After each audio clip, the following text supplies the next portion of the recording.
يوصيكم الله في أولادكم للذكر مثل حظ الأنثيين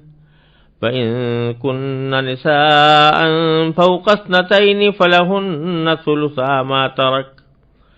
وإن كانت واحدة فلها النصف ولأبويه لكل واحد منهما السدس مما ترك إن كان له ولد فإن لم يكن له ولد وورثه أبواه فلأمه الثلث فإن كان له إخوة فلأمه السدس من بعد وصية يوصي بها أو دين آباؤكم وأبناؤكم لا تدرون أيهم أقرب لكم نفعا فريضة من الله إن الله كان عليما حكيما وَلَكُمْ نِصْفُ مَا تَرَكَ أَزْوَاجُكُمْ إِن لَّمْ يَكُن لَّهُنَّ وَلَدٌ فَإِن كَانَ لَهُنَّ وَلَدٌ فَلَكُمُ الرُّبُعُ مِمَّا تَرَكْنَ مِن بَعْدِ وَصِيَّةٍ يُوصِينَ بِهَا أَوْ دَيْنٍ وَلَهُنَّ الرُّبُعُ مِمَّا تَرَكْتُمْ إِن لَّمْ يَكُن لَّكُمْ وَلَدٌ فَإِن كَانَ لَكُمْ وَلَدٌ فَلَهُنَّ الثُّمُنُ مِمَّا تَرَكْتُم مِّن بَعْدِ وَصِيَّةٍ تُوصُونَ بِهَا أَوْ دَيْنٍ وَإِن كَانَ رَجُلٌ يُورَثُ كَلَالَةً أَوِ امْرَأَةٌ وَلَهُ أَخٌ أَوْ أُخْتٌ فَلِكُلِّ وَاحِدٍ مِّنْهُمَا السُّدُسُ فَإِن كَانُوا أَكْثَرَ مِن ذَلِكَ فَهُمْ شُرَكَاءُ فِي الثُّلُثِ مِن بَعْدِ وَصِيَّةٍ يُوصَى بِهَا أَوْ دَيْنٍ غَيْرَ مُضَارٍّ وَصِيَّةً مِّنَ اللَّهِ وَاللَّهُ عَلِيمٌ حَلِيمٌ تِلْكَ حُدُودُ اللَّهِ وَمَن يُطِعِ اللَّهَ وَرَسُولَهُ يُدْخِلْهُ جَنَّاتٍ تَجْرِي مِن تَحْتِهَا الْأَنْهَارُ خَالِدِينَ فِيهَا وَذَلِكَ الْفَوْزُ الْعَظِيمُ وَمَن يَعْصِ اللَّهَ وَرَسُولَهُ وَيَتَعَدَّ حُدُودَهُ يُدْخِلْهُ نَارًا خَالِدًا فِيهَا وَلَهُ عَذَابٌ مُّهِينٌ۔ ان آیات کریمہ میں اللہ تبارک و تعالی نے میراث کے اہم احکام بیان فرمائے ہیں، اور جیسا کہ اس سے پہلی آیت میں یہ بتایا تھا کہ مردوں کا بھی میراث میں حصہ ہوگا اور عورتوں کا بھی ہوگا، یہ انقلابی حکم سب سے پہلے اسلام نے دیا تھا کہ عورتیں بھی میراث کی حقدار ہوں گی۔ اب وہ کون کتنا حقدار ہوگا اس کی تفصیل ان آیات کریمہ میں بیان فرمائی گئی ہے۔ ان آیات کریمہ کا ترجمہ پڑھنے سے پہلے چند بنیادی باتیں عرض کرنی ضروری معلوم ہوتی ہیں تاکہ اس ترجمے سے اس کا صحیح مفہوم واضح ہو سکے۔ پہلی بات تو یہ ہے کہ اللہ تبارک و تعالی نے ان آیات کے اندر ایک اصول یہ بیان فرمایا کہ جب کسی شخص کا انتقال ہو اور وہ کچھ مال چھوڑ کر جائے تو اس پر سب سے پہلا حق اس کے قرض خواہوں کا ہوتا ہے، یعنی دین اگر اس کے ذمہ کوئی واجب ہے، اس کا بار بار قرآن کریم نے ذکر فرمایا ہے، اگر کسی کے ذمہ کوئی دین واجب ہے، وہ یعنی دین سے مراد صرف قرضہ ہی نہیں ہوتا، اگر کسی سے قرضہ لیا ہے تو وہ بھی دین ہے، اگر کوئی سامان خریدا ہے ادھار اور ابھی پیسے نہیں دیے وہ بھی دین ہے، کسی اور کی کوئی مالی ذمہ داری انسان کے اوپر آ رہی ہو تو وہ بھی دین ہے، جس کو آج کل کی اصطلاح میں لائبلٹیز کہا جاتا ہے۔ تو اگر کوئی شخص کسی شخص کے ذمہ کچھ لائبلٹیز ہیں اور انہی لائبلٹیز میں داخل ہے کہ اگر بیوی کا مہر ادا نہیں کیا تو بیوی کا مہر بھی اس میں داخل ہے، اور کسی اور شخص کا کوئی مالی حق انسان کے ذمہ واجب ہے تو وہ بھی اس میں داخل ہے، کسی مزدور کی مزدوری ادا نہیں کی ہے تو وہ بھی اس میں داخل ہے۔ تو سب سے پہلا حق کسی انسان کے ترکے پر اور چھوڑے ہوئے مال پر اس کی مالی ذمہ داریوں کا ہوگا، یعنی سب سے پہلے اس کے قرضوں کو یا اس کی مالی ذمہ داریوں کو ادا کرنے کی فکر کی جائے گی۔ اگر فرض کرو کہ کسی شخص کی مالی ذمہ داریاں اتنی زیادہ ہیں کہ اس کے بعد کچھ بچتا ہی نہیں ہے اس کی ادائیگی کے بعد، تو پھر کوئی مال میں تقسیم نہیں ہوگی، بلکہ سارا مال جو ہے وہ جو اس کے دائنین ہیں یعنی جو قرض خواہ ہیں ان کو دے دیا جائے گا، ان کو حصہ رسدی ان کے درمیان تقسیم کیا جائے گا۔ ایک اصول تو اللہ تعالیٰ نے یہ بیان فرمایا۔ دوسرا اصول ان آیات کے اندر بار بار یہ ذکر کیا گیا ہے کہ اگر کسی شخص کے ذمے کچھ دین تھا اور وہ ادا کر دیا گیا تو اس کے بعد پھر دوسرا نمبر آتا ہے اس کی وصیت کا، یعنی مرنے والا اپنے جانے سے پہلے کوئی وصیت کر سکتا ہے کہ میرے مال میں سے اتنا مال فلاں کو دے دیا جائے، وارثوں کے علاوہ کسی شخص کو، یا کسی مسجد میں لگا دیا جائے، کسی مدرسے میں لگا دیا جائے، کسی ہسپتال میں لگا دیا جائے، کسی صدقہ جاریہ میں لگا دیا جائے، یہ وصیت کہلاتی ہے۔ اس وصیت کے لیے بھی دو اہم بنیادیں ہیں کہ ایک یہ کہ وہ کل مال کے 1/3 سے زیادہ میں وصیت نہیں ہو سکتی۔ کل مال اگر فرض کیجئے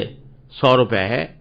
تو اس میں سے صرف 33 روپے 33.5 روپے کی حد تک وصیت کی جا سکتی ہے، اس سے زیادہ نہیں، بلکہ 33/1/3 ہی کی وصیت کی جا سکتی ہے، اس سے زیادہ نہیں۔ اور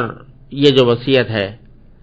یہ اگر فرض کرو کسی نے اس سے زیادہ کی کر لی تو بھی زیادہ والی وصیت معتبر نہیں ہوتی، وہ پھر بالآخر صرف 1/3 ہی کی حد تک معتبر ہوتی ہے۔ دوسرا یہ کہ وصیت کسی وارث کے حق میں نہیں کی جا سکتی، وارث کی حیثیت تو اللہ تعالیٰ نے خود متعین کر دی ہے، لہذا کسی وارث کے حق میں وصیت نہیں ہو سکتی۔ ان شرطوں کے ساتھ جب کوئی وصیت کی گئی ہو تو انسان کے ترکے پر دوسرا حق اس وصیت کا ہوتا ہے، یعنی دین کی ادائیگی کے بعد، مالی ذمہ داریاں ادا کر دینے کے بعد اگر کوئی مال بچ رہا ہے تو اس میں سے 1/3 کی حد تک وصیت نافذ کی جائے گی۔ اس کے بعد اگر کچھ بچتا ہے تو پھر ورثہ کو دیا جائے گا۔ یہ ہے ایک تو اصول، یہ اللہ تعالیٰ نے بار بار ان آیات کریمہ بیان فرمایا کہ جس میں بار بار کہا کہ جو کچھ مرنے والے نے کوئی وصیت کی ہو یا اس کے ذمہ کوئی قرض ہو تو اس کی ادائیگی کے بعد یہ میراث تقسیم اس طرح کی جائے گی۔ دوسری بات جو ان آیات کریمہ کے اندر اللہ تبارک و تعالیٰ نے بیان فرمائی ہے اس کا خلاصہ یہ ہے کہ انسان کے وارثوں میں 2 قسم کے وارث ہوتے ہیں۔ ایک وہ وارث ہے کہ جن کا ایک متناسب فیصد حصہ اللہ تعالی نے مقرر کر دیا، مثال کے طور پر بیوی کا، کہ اگر کسی شخص کا انتقال ہو اور اس کی بیوی زندہ ہو اس کے انتقال کے وقت تو اس کو اگر اولاد ہے مرنے والے کی تو 1/4 حصہ، اور اگر اولاد نہیں ہے مرنے والے کی تو 1/4 حصہ، اور اگر اولاد ہے تو 8واں حصہ دیا جائے گا، جیسا کہ ابھی آیات کے اندر آئے گا۔ اب یہ خاص حصہ مقرر کر دیا اللہ تبارک و تعالیٰ نے بیوی کا۔ اسی طرح شوہر کا بھی خاص حصہ مقرر کیا گیا ہے، بعض صورتوں میں بہنوں کا بھی کیا گیا ہے، بعض صورتوں میں بیٹی کا بھی کیا گیا ہے، بعض صورتوں میں ماں اور باپ کا بھی کیا گیا ہے۔ تو یہ کہلاتے ہیں ذوی الفروض، یعنی وہ لوگ جن کے حصے اللہ تعالی نے مقرر کر دیے، اس میں کوئی کمی بیشی نہیں کر سکتا۔ اب اگر کسی کا 4/4 حصہ کا ہے تو 4/4 حصہ اس کو ملے گا ترکے کا، اس سے کم بیش نہیں ہو سکتا۔ 6واں حصہ کا ہے تو 6واں حصہ ملے گا، اس سے کم زیادہ نہیں ہو سکتا۔ اور دوسری قسم وارثوں کی وہ ہے جن کو اسبہ کہا جاتا ہے۔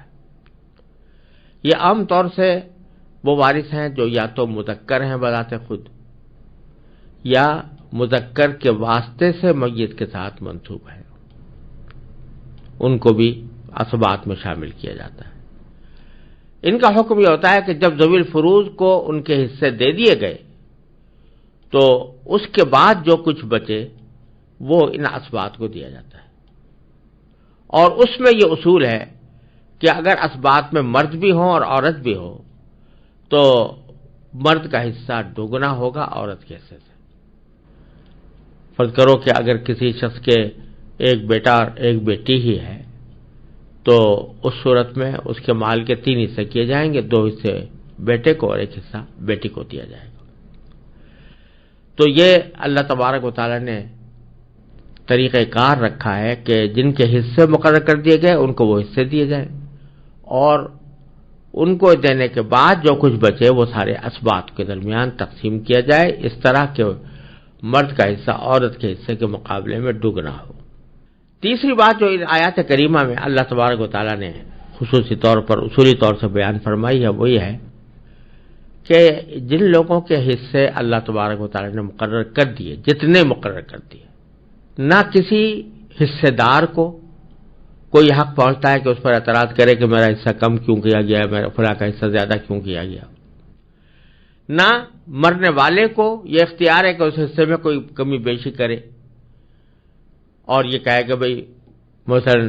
میں تو فلاں کو زیادہ دینا چاہتا ہوں۔ تو اللہ تبارک و تعالیٰ نے ان آیات میں فرما دیا کہ تمہیں پتہ نہیں ہے کہ کون تمہیں زیادہ نفع پہنچانے والا تھا دنیا اور آخرت میں، اور کس کا حصہ زیادہ ہونا چاہیے تھا، کس کا کم ہونا چاہیے تھا۔ آباؤکم ابناؤکم لا تدرون ایہم اقرب لکم نفعا، تمہارے باپ بیٹوں میں تمہیں نفع کے ساتھ کون زیادہ قریب ہے یہ تمہیں پتہ نہیں ہے، یہ اللہ تبارک و تعالیٰ ہی جانتا ہے۔ لہذا اللہ تعالیٰ نے جو فیصلہ کر دیا کہ فلاں کو اتنا حصہ ملے گا، فلاں کا اتنا حصہ ملے گا، اس کے اوپر لینے والا بھی قناعت کرے اور دینے والا بھی یعنی مرنے والا بھی یہ سمجھے کہ اس میں کوئی کسی پر ظلم نہیں ہے، یہ اللہ تبارک و تعالیٰ کے عدل و انصاف کا حصہ ہے۔ چوتھی بات جو یہ ارشاد فرمائی گئی ہے وہ یہ ہے کہ جو کچھ بھی چھوڑتا ہے مرنے والا، اس کی ایک ایک چیز میں یہ سارے ورثہ حقدار ہوتے ہیں، چاہے اس کے پہننے کے کپڑے ہی کیوں نہ ہو، جو اس کے جسم پر ہے وہی کپڑے بھی نہ ہو، وہ ان کپڑوں کا بھی، وہ بھی مرثہ کا حصہ حق بن جاتے ہیں۔ لہذا کسی کے مرنے کے بعد اس کے گھر کی استعمال کی چیزوں کو استعمال کرنے میں بھی بڑی احتیاط چاہیے، اور جب تک کہ تمام ورثہ بالغ نہ ہو، عاقل نہ ہو، ان کی اجازت کے بغیر کوئی تصرف مرنے والے کی میراث میں نہیں کیا جا سکتا۔ لہذا اس میں بڑے احتیاط کی ضرورت ہے۔ ان اصولوں کو مد نظر رکھتے ہوئے اب میں ان آیات کریمہ کا ترجمہ آپ کی خدمت میں پیش کرتا ہوں۔ باری تعالیٰ نے ارشاد فرمایا کہ اللہ تمہاری اولاد کے بارے میں تم کو حکم دیتا ہے کہ مرد کا حصہ 2 عورتوں کے برابر ہے، للذکر مثل حظ الانثیین، اور اگر صرف عورتیں ہی ہوں 2 یا 2 سے زیادہ تو مرنے والے نے جو کچھ چھوڑا ہو انہیں اس کا 2/3 حصہ ملے گا، اور اگر صرف ایک عورت ہو تو اسے ترکے کا آدھا حصہ ملے گا، اور مرنے والے کے والدین میں سے ہر ایک کو ترکے کا 6واں حصہ ملے گا، بشرطے کہ مرنے والے کی کوئی اولاد ہو، اور اگر اس کی کوئی اولاد ہی نہ ہو اور اس کے والدین ہی اس کے وارث ہوں تو اس کی ماں 3/4 حصے کی حقدار ہے۔ ہاں اگر اس کے کئی بھائی ہوں تو اس کی ماں کو 6واں حصہ دیا جائے گا، اور یہ ساری تقسیم اس وصیت پر عمل کرنے کے بعد ہوگی جو مرنے والے نے کی ہو، یا اگر اس کے ذمے کوئی قرض ہے تو اس کی ادائیگی کے بعد۔ تمہیں اس بات کا ٹھیک ٹھیک علم نہیں ہے کہ تمہارے باپ بیٹوں میں سے کون فائدہ پہنچانے کے لحاظ سے تم سے زیادہ قریب ہے، یہ تو اللہ کے مقرر کیے ہوئے حصے ہیں۔ یقین رکھو کہ اللہ علم کا بھی مالک ہے، حکمت کا بھی مالک۔ اور تمہاری بیویاں جو کچھ چھوڑ کر جائیں اس کا آدھا حصہ تمہارا ہے، بشرطے کہ ان کی کوئی اولاد زندہ نہ ہو، اور اگر ان کی کوئی اولاد ہو تو اس وصیت پر عمل کرنے کے بعد جو انہوں نے کی ہو، اور ان کے قرض کی ادائیگی کے بعد تمہیں ان کے ترکے کا 1/4 حصہ ملے گا، اور تم جو کچھ چھوڑ کر جاؤ اس کا 1/4 ان بیویوں کا ہے، بشرطے کہ تمہاری کوئی اولاد زندہ نہ ہو، اور اگر تمہاری کوئی اولاد ہو تو اس وصیت پر عمل کرنے کے بعد جو تم نے کی ہو اور تمہارے قرض کی ادائیگی کے بعد ان کو تمہارے ترکے کا 8واں حصہ ملے گا۔ اور اگر وہ مرد یا عورت جس کی میراث تقسیم ہونی ہے ایسا ہو کہ نہ اس کے والدین زندہ ہو نہ اولاد،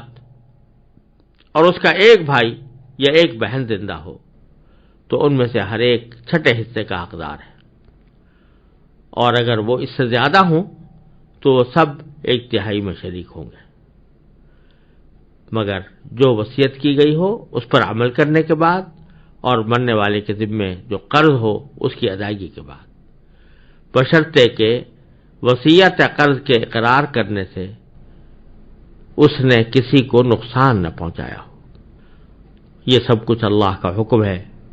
اور اللہ ہر بات کا علم رکھنے والا بردبار ہے۔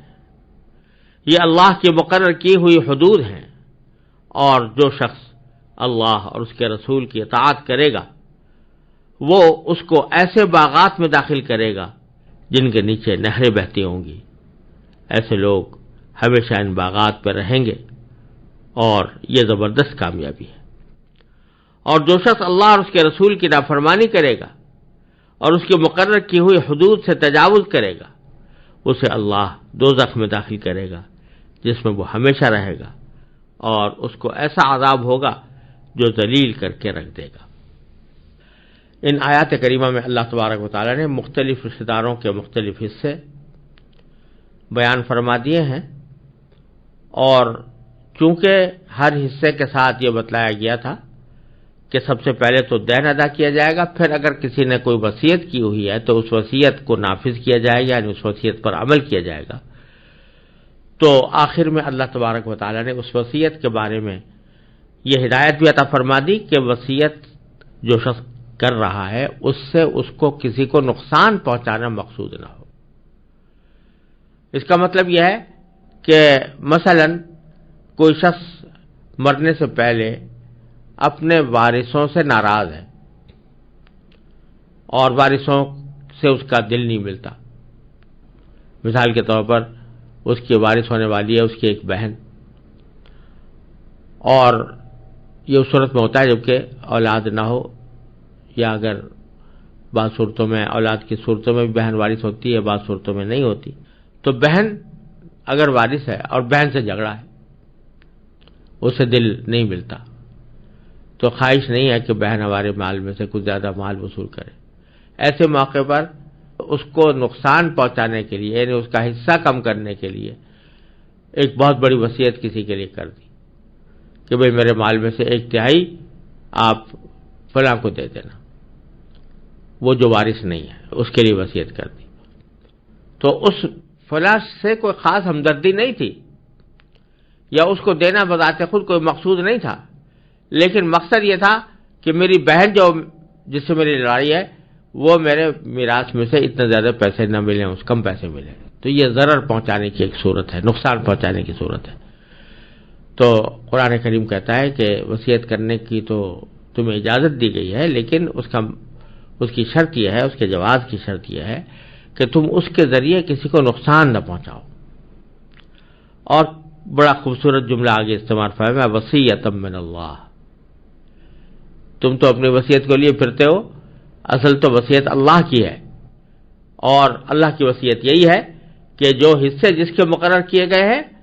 ان حصوں کے مطابق ان کو مال تقسیم کرو، اس کو نہ کم کرنے کی کوشش کرو نہ زیادہ کرنے کی کوشش کرو۔ واللہ علیم الحلیم، اور اللہ تعالیٰ خوب جاننے والا بھی ہے، بردبار بھی ہے۔ اور پھر اللہ تعالیٰ نے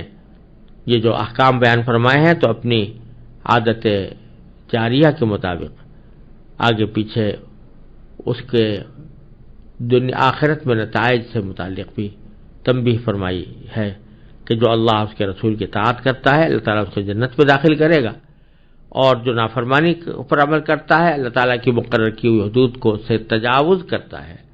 تو اللہ بچائے، اللہ تعالیٰ اس کو جہنم میں ڈال دے گا اور اس کو بڑا ذلیل کرنے والا عذاب پہنچے گا۔